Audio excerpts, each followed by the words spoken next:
IPL தொடரோட 5வது league போட்டியில குஜராத்தை 11 ரன்கள் வித்தியாசத்துல பஞ்சாப் அணி வீழ்த்தி இருக்கு. அகமதாபாத்தில் நடந்த இந்த போட்டியில முதல்ல பேட்டிங் பண்ண பஞ்சாப் பேட்டர்கள் அதிரடியா ரன்களை குவிச்சாங்க.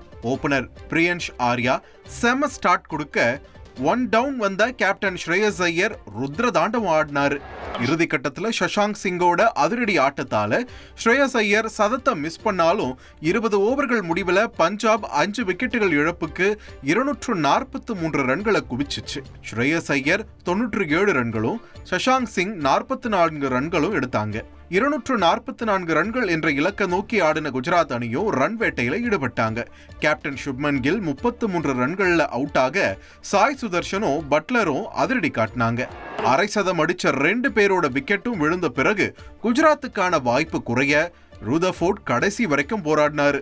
இருந்தாலும் 20 ஓவர்கள் முடிவில் குஜராத்தால 5 விக்கெட் இழப்புக்கு 232 ரன்கள் தான் எடுக்க முடிஞ்சிச்சு. போட்டியில 11 ரன்கள் வித்தியாசத்துல வெற்றி பெற்று சீசனை வெற்றியோட தொடங்கி இருக்கு பஞ்சாப்.